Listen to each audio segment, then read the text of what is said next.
Hello everyone and welcome to Dragon King. Today we're going to read Captain Underpants and the Perilous plot of the Professor Poopypants, the fourth epic novel by Dave Pilkey, catalog honor artist. This is in full color, and if you'd like to see the full series, please make sure to check out my channel and see it. Please watch till the end without skipping, and if you enjoyed it at the end, please like, subscribe, and share it so someone else can join the fun. I'd like to say I apologize for not uploading for a long time, but please take no notice of that, because and I'm gonna make a full Captain Underpants series, a mega video in later, and make sure to subscribe so you can get full notifications on every single channel. Now let's start. In our last 3 adventures, we tried to save a crazy principal from disaster. He thought he was a real superhero, but he wasn't. We didn't think things would get any worse, but they did. The top secret truth about Captain Underpants. Oh no. Once upon a time, there were 2 cool kids named George and Harold. We're awesome. Me too.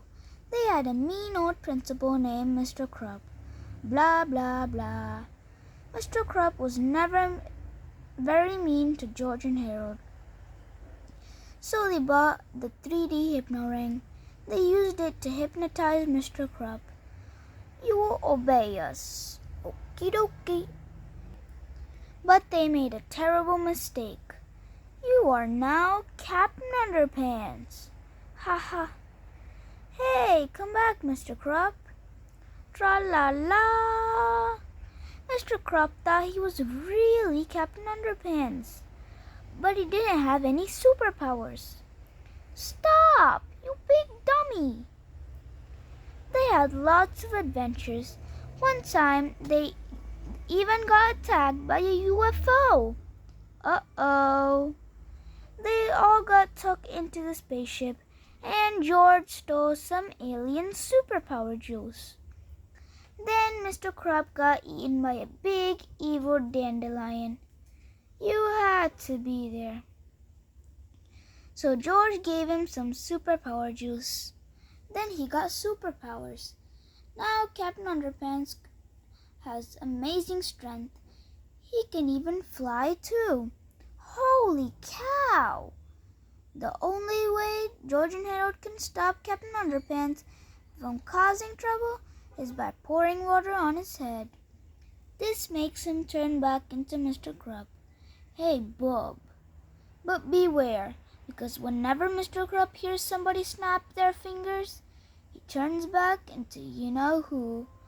Oh no, here we go again. Tra-la-la. The end.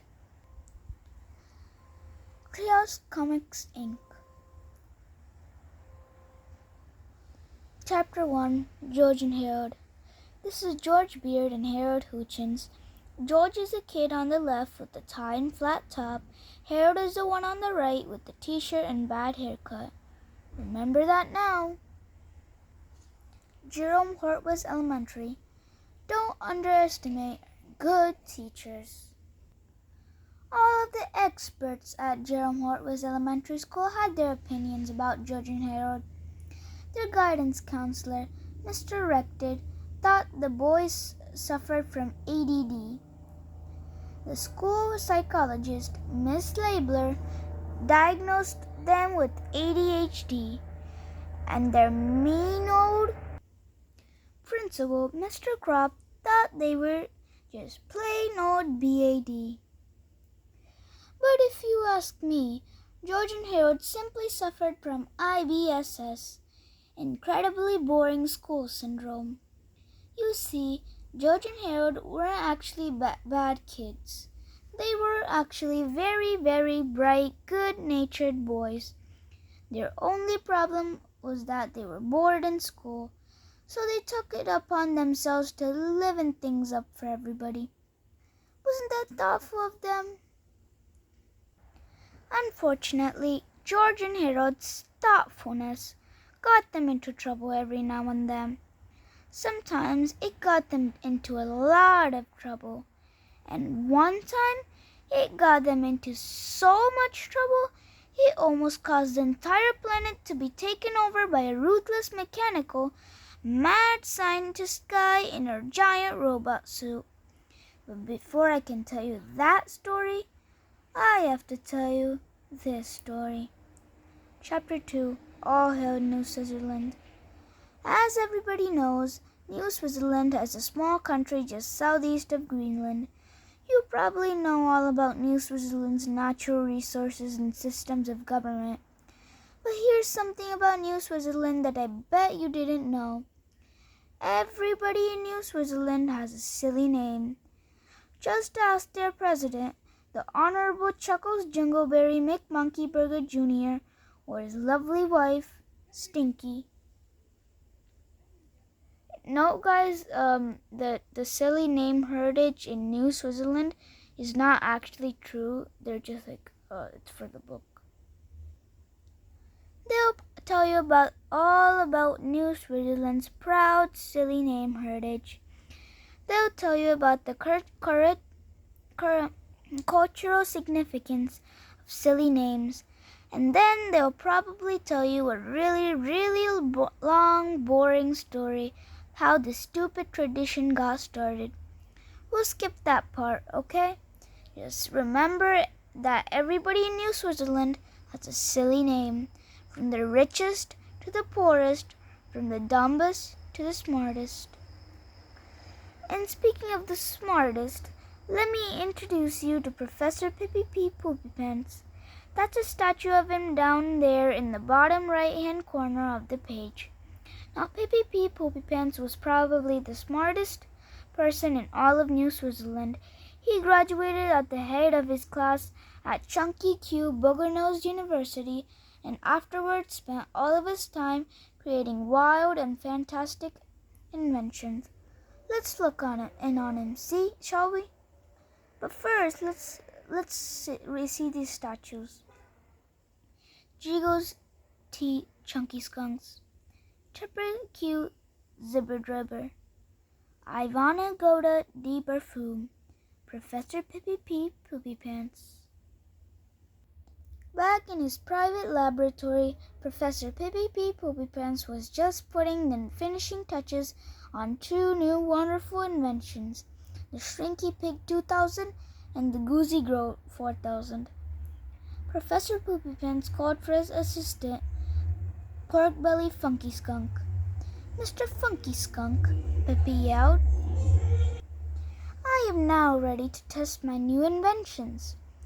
Porkbelly took notes while the professor aimed his Shrinky Pig 2000 at a hideous pile of trash. Buzz. A powerful beam of energy blasted the garbage heap. Suddenly, the large pile of trash shrank to the size of a gumball. Hooray! It works! Cried Professor Poopypants. Now I must try the Goozy Grow 4000. Pippi and Porkbelly aimed the Goozy Grow 4000 at an ordinary hot dog with mustard. Another bright beam of energy. Suddenly, the hot dog grew and grew until it crashed through the walls of the laboratory. We did it! Exclaimed Porkbelly. What do you mean, we? Yelled Professor Poopypants. I did it. I'm the genius. You're just a lowly assistant, and don't you forget it. Sorry, boss, said Porkbelly.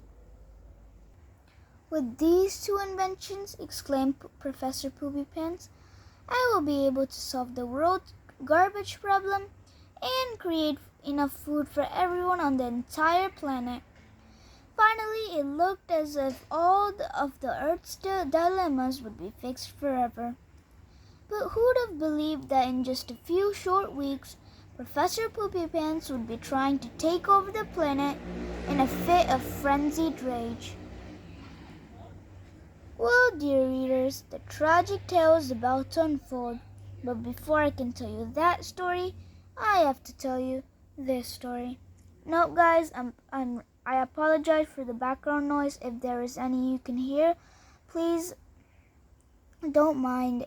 And if you can't, please, and if there's any other problems you need to know, please comment down below and I will change it immediately. Thank you. Chapter 3, The Field Trip. Jerome Hortwitz Elementary School was having its big annual field trip to Pizza Palace.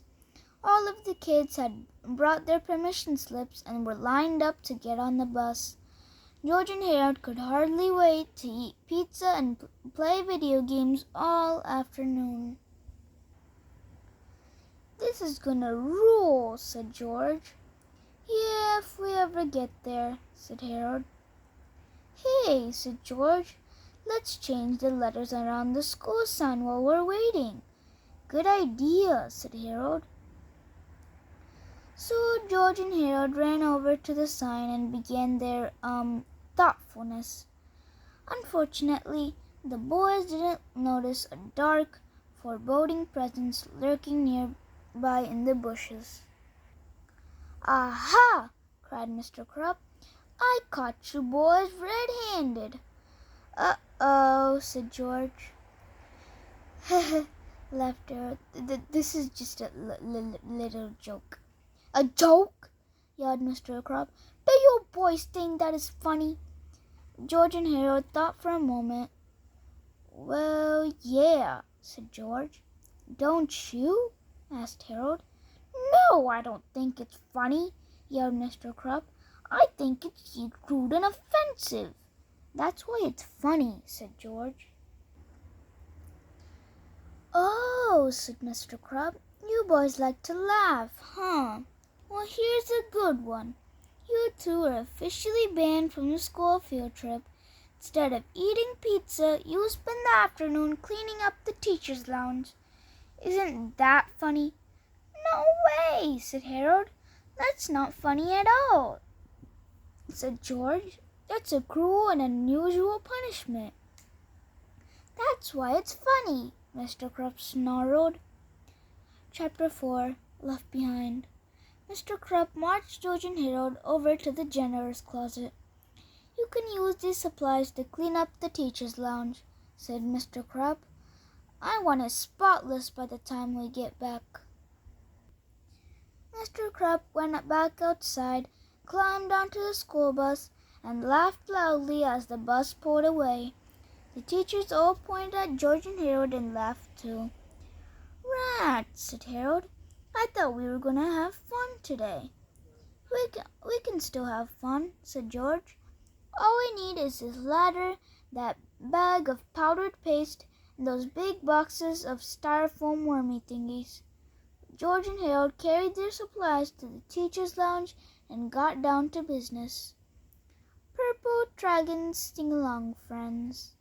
Go team." Powdered paste, foam packaging pellets. At the sink, George pulled up the sprayer nozzle while Harold carefully taped the sprayer handle in the on position. Then the two boys put the nozzle back, making sure the sprayer head was pointed at the right direction. George closed all the blinds while Harold adjusted the ceiling fan so it turned on when the lights came on. Finally, the boys filled the refrigerator up with worm-shaped styrofoam packaging pellets. "This is gonna be fun," said Harold. "Not for the teachers," laughed George. An hour or so later, the buses returned to the school. All of the children got off, packed up their stuff, and got ready to go home. Mr. Fade, the science teacher, was on school bus duty. The rest of the teachers gathered around George and Harold and began teasing them. We're in Chapter 5. The fun begins. "You kids sure did miss a fun field trip," said Miss Ribble. "The pizza was so delicious. Too bad you didn't get any. I wanted to bring you back a pizza, said Mr. Meaner, but I ate it on the bus. He threw an empty pizza box at George and Harold's feet, and the teachers howled with laughter. Maybe you can lick the cheese off the box, Mr. Crump roared. The teachers eventually got tired of the taunting George and Harold, so they retreated to the teachers' lounge to relax. Hey, how come it's so dark in here? Asked Mr. Meaner as he flicked on the lights. The ceiling fan began rotating very slowly. Miss Ribble went to the sink and turned on the faucet. Suddenly, the spray nozzle sprayed cold water all over her. "Ah!" she screamed. "Somebody turn the water off!" The other teachers sprang up and tried to help. They all got sprayed too. The ceiling fan was rotating faster now, and some of the powdered paste had begun flying off the fan blades. The teachers struggled with the faucet, pushing and shoving each other. Finally, somebody turned the water off, but not before everyone was thoroughly soaked. The ceiling fan was now spinning at full speed. All of the powder on the fan blades had been flung off, and it was now floating down to the wet teachers. "Hey, what the?" cried Mr. Meaner. "What's all this sticky stuff?" yelled Miss Anthrope. By now, all of the teachers were covered in a gooey, sticky paste.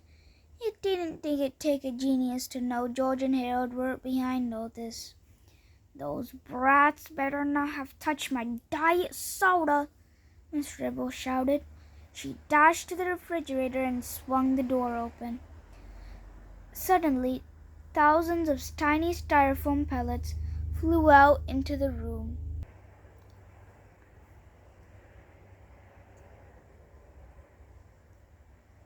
The wind from the ceiling fan blew the pellets around and around. Naturally, they landed on the stickiest things in the room, the teachers. "Oh!" screamed the teachers. They ran out of the teachers' lounge screaming and yelling. George and Harold saw what looked like a group of giant evil snowmen heading straight toward them. "I've got a good idea," said George. "What?" asked Harold. "Run!" said George. Chapter 6. Bye-bye, Mr. Fide. The next day, George and Harold's science teacher, Mr. Fide, knocked on Mr. Crump's door. "What do you want?" barked Mr. Crump. I've come to resign," said Mr. Fide. I can't take it anymore." "Now hold on, bub," said Mr. Crump. "Being a teacher is hard work. You can't quit your job when things aren't." "You don't understand," said Mr. Fide. "I think I'm cracking up." "What do you mean?" asked Mr. Crump. "I quit. Sign, Morty." "Well," said Mr. Fide, "it all started a few months ago when I had this dream that I got eaten up by a talking toilet. Then I started hearing cats and dogs meowing and growling in the classroom. Then I imagined the school got flooded with sticky green goop. And just yesterday, I thought I saw a group of abominable snowmen chasing two boys down the hallway." "Now wait just a minute, Morty," said Mr. Crump. "All of that can be explained." "And a few days ago," said Mr. Fide, "I thought I saw a big fat bald guy in his underwear fly out the window." "Holy cow!" said Mr. Crump. "You are crazy." He didn't realize that the big fat bald guy in his underwear was him. So Mr. Fide handed in his resignation and left Jerome Hortwood's elementary school for the greener pastures of the Pickle Valley home for the reality challenged. "Now where am I going to find a new science teacher on such a short notice?" said Mr. Crump. "Where, oh where?" Chapter 7. Here, oh here. Remember that Poopypants guy that I was telling you about back in chapter 2? Well, things hadn't been going too well for him in the past several weeks. Professor Poopypants had come to America to share the Shrinky Pig 2000 and the Goosey Grove 4000 with the world. But nobody seemed to want to hear about his inventions. They were all too busy laughing at his silly name. Poor Pippy Poopypants had been laughed out of every major scientific institution in the U.S. He had been giggled out of Georgetown, howled out of Harvard, yoked out of Yale, snickered out of Stanford, and chuckled out of Chattanooga State Technical Community College. Professor Poopypants was running out of money. There was no place left for him to turn. Then one day the professor walked into a New York coffee shop and picked up a newspaper. Just like a message from heaven, Pippy Poopypants found his answer. "That's it!" he cried. "I'll become an elementary school science teacher. I'll work really hard, and soon people will come to respect me and see what a genius I am. Then I can introduce my great inventions to the world." Pippy Poopypants was certain that the one place people wouldn't laugh at his name was in elementary school. "Kids are so accepting and loving," he said. "You can always count on the sweetness and innocence of children." Chapter 8: The Sweetness and Innocence of Children. "Hello, boys and girls," said the professor a week later. "I'm going to be your new science teacher. My name is..." And that is it for part 1 of Professor Poopypants and the Perilous plot, Captain Underpants and the Perilous plot of the Professor Poopypants, the 4th epic novel by Dave Pilkey, Catalan honor artist. This is in full color. If you enjoyed this video, please like, subscribe, and share so your best friends and relatives can join in the fun. Bye, and I'll see you next time.